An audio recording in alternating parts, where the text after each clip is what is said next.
ಎಲ್ಲರಿಗೂ ನಮಸ್ಕಾರ. LPG gas KYC ಆಗಿದೆಯೋ ಇಲ್ಲವೋ ಎಂಬುದನ್ನು ನಿಮ್ಮ ಒಂದು ಮೊಬೈಲ್ ಮೂಲಕ ಯಾವ ರೀತಿ ತಿಳಿದುಕೊಳ್ಳುವುದು ಎಂಬುದರ ಸಂಪೂರ್ಣವಾದ ಮಾಹಿತಿಯನ್ನು ನಾನು ಈ ಒಂದು ವಿಡಿಯೋದಲ್ಲಿ ನಿಮಗೆ ತಿಳಿಸಿಕೊಡ್ತಾ ಇದ್ದೀನಿ. ಇನ್ನು ಯಾರಾದರೂ ಯೂಟ್ಯೂಬ್ ಚಾನಲ್ ಹೊಸಬರು ನೋಡ್ತಾ ಇದ್ದರೆ ಪ್ಲೀಸ್ ಸಬ್ಸ್ಕ್ರೈಬ್ ಮಾಡಿ, ಎಲ್ಲರಿಗೂ ಈ ವಿಡಿಯೋ ಶೇರ್ ಮಾಡಿ, ಹಾಗೆ ಒಂದು ಲೈಕ್ ಕೊಡೋದನ್ನು ಮರಿಬೇಡಿ. ರಾಜ್ಯದಲ್ಲಿ ಬಹುತೇಕ ಕುಟುಂಬಗಳಲ್ಲಿ ಏನೊಂದು ಬಳಸ್ತಕ್ಕಂಥ LPG ಸಿಲಿಂಡರ್ ಏನಿದೆ, ಆ ಒಂದು ಸಿಲಿಂಡರ್ ಗ್ರಾಹಕರು KYC ಮಾಡಿಸಿಕೊಳ್ಬೇಕಾಗಿರತಕ್ಕಂಥದ್ದು. ಆದರೆ ಈಗ ನಾವು ಆಲ್ರೆಡಿ KYC ಆಗಿದೆಯೋ ಇಲ್ಲವೋ ಎಂಬುದನ್ನು ಯಾವ ರೀತಿ ತಿಳಿದುಕೊಳ್ಳೋದು? ಒಂದನೇದು, ಈ ಒಂದು ಗ್ಯಾಸ್ ನೀಡ್ತಕ್ಕಂತಹ ಒಂದು ಏಜೆನ್ಸಿಯವರ ಕಚೇರಿ ಏನಿರುತ್ತೆ, ಆ ಒಂದು ಕಚೇರಿಗೆ ಭೇಟಿ ನೀಡಿ ನೀವು KYC ಆಗಿದೆಯೋ ಇಲ್ಲವೋ ಎಂಬುದನ್ನು ನೀವು ತಿಳಿದುಕೊಳ್ಳಬಹುದಾಗಿದೆ. ಈಗ ಯಾವುದೇ ಒಂದು ಈ ಒಂದು KYC ಮಾಡಿಸಲು ಕೊನೆಯ ದಿನಾಂಕ ಇಲ್ಲ. ನೀವು ಯಾವ ಒಂದು ಸಮಯದಲ್ಲಿ ಫ್ರೀ ಇರ್ತೀರೋ ಆ ಒಂದು ಫ್ರೀ ಇದ್ದ ಸಮಯದಲ್ಲಿ ನೀವು KYCಯನ್ನು ಮಾಡಿಸ್ಬೋದಾಗಿದೆ. ಏನು ಬಹುತೇಕ ಒಂದು ಜನರಿಗೆ ಈ ಒಂದು KYC ಮಾಡಿಸಲು ಹೊಸ ಒಂದು ಆದೇಶ ಕೂಡ ಒಂದು ಹೊರಡಿಸಿರ್ತಕ್ಕಂಥದ್ದು. ಏನಪ್ಪ ಅಂದರೆ, ಗ್ಯಾಸ್ ಏಜೆನ್ಸಿಯವರು ಏನಿರ್ತಾರೆ ಅವರೇ ಒಂದು ಹಳ್ಳಿಗಳಿಗೆ ತೆರಳಿ KYCಯನ್ನು ಮಾಡಿಸ್ಬೇಕಾಗಿರುತ್ತೆ.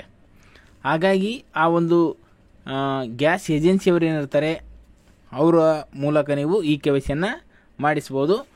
ಇಲ್ಲ ಅವರಿಗೆ ಒಂದು ಫೋನ್ ಮಾಡುವ ಮೂಲಕ ನಿಮ್ಮ ಒಂದು ಗ್ಯಾಸ್ ಬುಕ್ನಲ್ಲಿ ಏನೋ ಒಂದು ಕಚೇರಿಯ ಮೊಬೈಲ್ ನಂಬರನ್ನು ನೀಡಿರ್ತಾರೆ, ಆ ಒಂದು ಕಚೇರಿಗೆ ನೀವು ಫೋನ್ ಮಾಡುವ ಮೂಲಕ ನಿಮ್ಮ ಒಂದು KYC ಆಗಿದೆಯೋ ಇಲ್ಲವೋ ಎಂಬುದನ್ನು ನೀವು ತಿಳಿದುಕೊಳ್ಬೋದಾಗಿದೆ.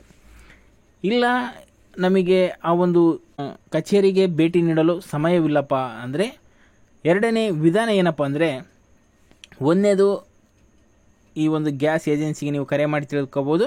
ಎರಡನೇದು ಅವರ ಒಂದು ವೆಬ್ಸೈಟ್ ಇರತಕ್ಕಂಥದ್ದು www.mylpg.in, ಆ ಒಂದು ವೆಬ್ಸೈಟಿಗೆ ನೀವು ಭೇಟಿಯನ್ನು ನೀಡಬೇಕಾಗುತ್ತೆ. ಇಲ್ಲಿ ಮೊದಲಿಗೆ ಆ ಒಂದು ವೆಬ್ಸೈಟಿಗೆ ನೀವು ಭೇಟಿ ನೀಡಿದ ಕೂಡಲೇ ಅಲ್ಲಿ ನಿಮಗೆ ಒಂದು LPG ಸಿಲಿಂಡರ್ ಇರತಕ್ಕಂತಹ ಒಂದು ಮುಖ್ಯ ಪುಟ ಓಪನ್ ಆಗ್ತಕ್ಕಂಥದ್ದು.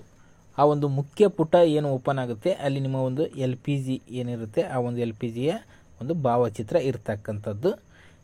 ಅಲ್ಲಿ ಈ ಒಂದು ವೆಬ್ ಪೇಜ್ ಓಪನ್ ಆದ ಕೂಡಲೇ ಅಲ್ಲಿ ಮೇಲ್ಗಡೆ ಯೂಸರ್ ಅಂತ ಇರ್ತಕ್ಕಂಥದ್ದು, ಯೂಸರ್ ಆ್ಯಂಡ್ ನ್ಯೂ ಯೂಸರ್ ಅಂತ ಇರುತ್ತೆ. ಅಂದರೆ ನಿಮ್ಮಲ್ಲಿ ಆಲ್ರೆಡಿ ಲಾಗಿನ್ ಇತ್ತಪ್ಪ ಅಂದರೆ ನೀವು ಯೂಸರನ್ನು ಯೂಸ್ ಮಾಡಬೇಕಾಗುತ್ತೆ.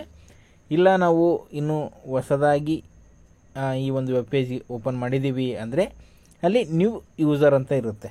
ಆ ಒಂದು ನ್ಯೂ ಯೂಸರ್ ಮೇಲೆ ನೀವು ಟಿಕ್ ಮಾಡಬೇಕಾಗುತ್ತೆ. ನ್ಯೂ ಯೂಸರ್ ಮೇಲೆ ಟಿಕ್ ಮಾಡಿದ ಕೂಡಲೇ ನಿಮ್ಮ ಒಂದು ಕಸ್ಟಮರ್ ID ಏನಿರುತ್ತೆ LPG ಒಂದು ಬುಕ್ನಲ್ಲಿ ಇರ್ತಕ್ಕಂಥದ್ದು, ಆ ಒಂದು ಕಸ್ಟಮರ್ ID, ಆ ಒಂದು ಐಡಿಯನ್ನು ನೀವಲ್ಲಿ ಎಂಟರ್ ಮಾಡಬೇಕಾಗುತ್ತೆ. ನಿಮ್ಮ ಒಂದು ಕಸ್ಟಮರ್ ಐಡಿಯನ್ನು ಎಂಟರ್ ಮಾಡಿದ ಕೂಡಲೇ ನಿಮ್ಮ ಒಂದು ಮೊಬೈಲ್ ನಂಬರ್, ಅಂದರೆ ಈಗ ರಿಜಿಸ್ಟ್ರೇಷನ್ ಆಗಿರ್ತಕ್ಕಂಥ ಒಂದು ಮೊಬೈಲ್ ನಂಬರ್ ಇರುತ್ತೆ, ನಿಮ್ಮ ಒಂದು LPG ಸಿಲಿಂಡ್ರಿಗೆ ಮೆಸೇಜ್ ಬರುತ್ತಲ್ಲ, ಆ ಒಂದು ಮೊಬೈಲ್ ನಂಬರಿಗೆ ಒಂದು OTP ಬರ್ತಕ್ಕಂಥದ್ದು. ಆ ಒಂದು OTPಯನ್ನು ನೀವಲ್ಲಿ ಎಂಟರ್ ಮಾಡಿ ಸಬ್ಮಿಟ್ ಅಂತ ನೀವು ಕೊಡಬೇಕಾಗುತ್ತೆ. ಸಬ್ಮಿಟ್ ಅಂತ ಕೊಟ್ಟ ಕೂಡಲೇ ನಿಮಗೆ ಆ ಒಂದು LPGಯ ಒಂದು ಪೇಜ್ ಓಪನ್ ಆಗ್ತಕ್ಕಂಥದ್ದು, ಅಂದರೆ ನಿಮ್ಮ ಒಂದು ಡೀಟೇಲ್ಸ್ ಓಪನ್ ಆಗ್ತಕ್ಕಂಥದ್ದು, ನಿಮ್ಮ ಒಂದು ಹೆಸರು, ಕಸ್ಟಮರ್ ID, ಈ ರೀತಿ ವಿಳಾಸ ಅದೆಲ್ಲ ಓಪನ್ ಆಗ್ತಕ್ಕಂಥದ್ದು. ಅಲ್ಲಿ ಆಧಾರ್ ಲಿಂಕ್ ಅಂತ ಇರ್ತಕ್ಕಂಥದ್ದು, ಆಧಾರ್ ಲಿಂಕ್ಡ್ ವಿತ್ LPG ಅಂತ ಇರುತ್ತೆ ಆಪ್ಷನ್ಸು. ಅಲ್ಲಿ ಎಸ್ ಅಂತ ಬಂದರೆ ನಿಮ್ಮದು KYC ಆಗಿದೆ ಅಂತ ಅರ್ಥ. ನೋ ಅಂತ ಅಂದರೆ KYC ಆಗಿಲ್ಲ ಅಂತ ಅರ್ಥ. ನೀವು ನೋ ಅಂತ ಇದ್ದರೆ KYCಯನ್ನು ನೀವು ಹತ್ತಿರದ ಒಂದು ಕಚೇರಿಗೆ, LPG ಕಚೇರಿಗೆ ನೀವು ಹೋಗಿ KYCಯನ್ನು ಮಾಡಿಸ್ಬೇಕಾಗುತ್ತೆ. ಅಲ್ಲಿ ಎಸ್ ಇದ್ದರೆ ನಿಮ್ಮದು ಯಾವುದೇ ಒಂದು ತೊಂದರೆ ಇಲ್ಲ, KYC ಆಗಿದೆ ಅಂತ ಅರ್ಥ.